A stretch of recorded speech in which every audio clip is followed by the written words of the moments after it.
Hi, I'm Barb Dehn. I'm a women's health nurse practitioner. Let's talk about your period. Now, whether you started when you were 10, 11, or 16, most women have a period at least once every 21 to 45 days. That's right.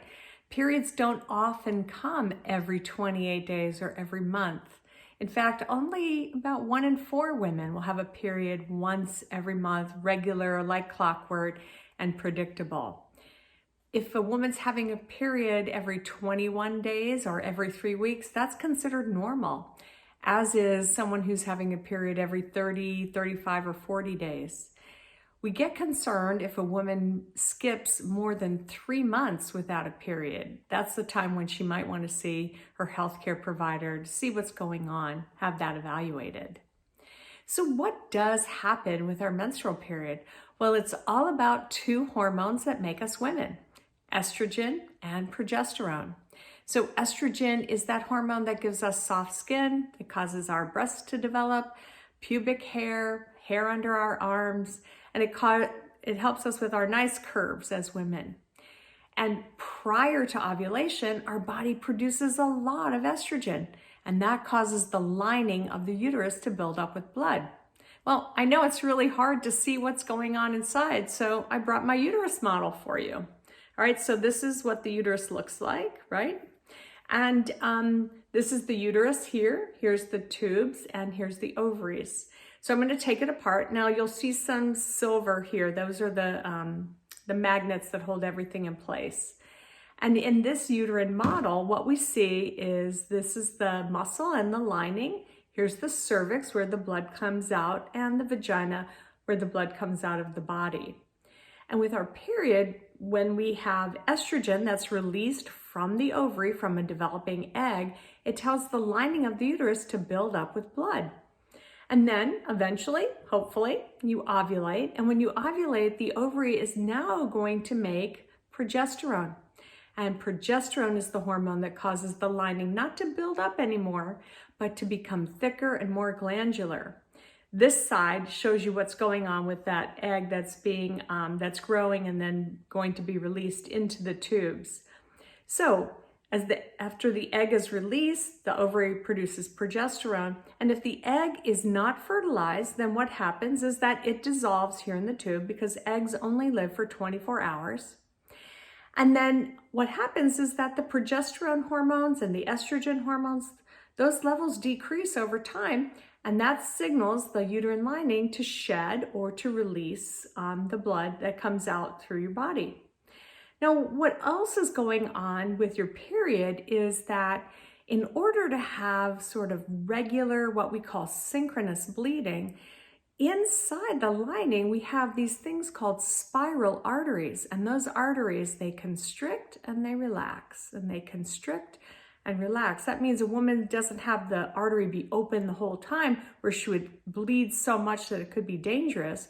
But there's a synchronous contraction and expansion that helps the blood flow be normal, and it helps the lining be shed. Also at that time, a lot of prostaglandins are produced.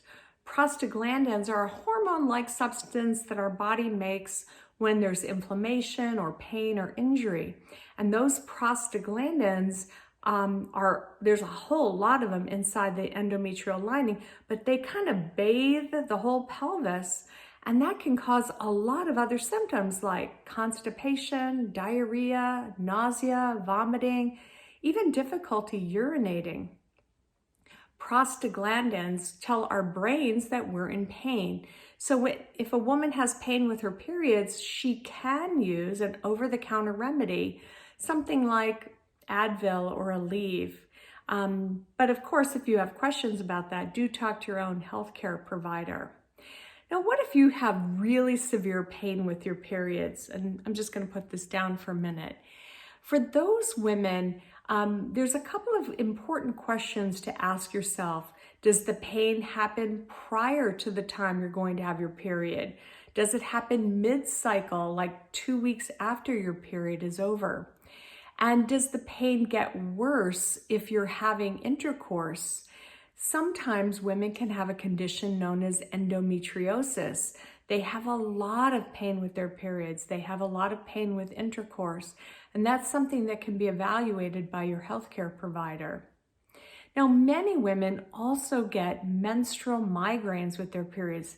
And what's happening is as those estrogen levels vary, that can signal to the brain that some of us are really, really sensitive to any hormonal changes with our periods. And those hormonal changes can cause menstrual migraines. And if that's happening for you, you can talk to your healthcare provider about different remedies that might be available. Remember, when you're having your period, you're having kind of like a hormonal roller coaster of estrogen and progesterone. And that's why for some women who have really heavy, painful periods or they have menstrual migraines, some healthcare providers might prescribe an oral contraceptive that has both estrogen and progesterone in it. Because when we have our periods, that hormonal roller coaster causes a lot of other symptoms, right? Even PMS. And by using an oral contraceptive that's estrogen and progesterone, the same as your body makes, we can give you the same amounts every single day. And that helps reduce that hormonal roller coaster. And it makes it a lot easier for women who are suffering with their periods. Now, do you have to have a period every month? The answer is no. #periods optional. Women do not have to have a period every month if they're on oral contraceptives or they're using something like a long-acting reversible contraception like an IUD or even an implant. As long as they're getting those hormones every month to balance everything out, they don't have to have a period every month. And some women who are on the birth control pill, they'll have very, very light periods. And I get a lot of calls about this. As long as a woman is taking the pill every single day and is not having any other side effects, that's perfectly safe, perfectly healthy for her. In fact, I have a lot of patients who are athletes, who are swimmers, who play beach volleyball, and having a period every month is very, very inconvenient for them. So for them, they can decide to skip their period for 1, 2, 3, even 6 months. There's even a new hormonal birth control ring. It's called Anovera, and I'm not affiliated with them, but I think it's a really good thing to consider. This ring goes in the vagina. It releases estrogen and progesterone the same way that the birth control does, only instead of being absorbed by the stomach, it gets absorbed through the vagina. This prevents ovulation. It's a good birth control method, right? So it's preventing ovulation, preventing conception from happening. But a woman can leave that ring in for 2 months, 3 months, take it out, wash it, put it right back in, and skip her period for the whole year. This was developed in conjunction with the World Health Organization for women in developing countries who may not have access to the kind of menstrual protection that a lot of us in the West take for granted. So I hope this has helped answer some of your questions about your period. They don't have to come every single month. When they do come, they may or may not be painful. A lot of women have a lot of symptoms related to the hormonal roller coaster that happens beforehand, including premenstrual syndrome. A lot of women have bloating, they can be irritable, they might have some mood changes, some depression, or some anxiety. All of those can be related to hormones. As I say, never doubt the power of hormones. And for those women who are experiencing that, there's a lot of remedies that they may consider to help them with some of those period-related symptoms. So I hope this has helped answer some of your questions about what's going on with your period. For more information, you can always go to my blog, nursebarb.com. And if you like these videos, please hit subscribe because we've got a lot more coming for you. Take care and be well.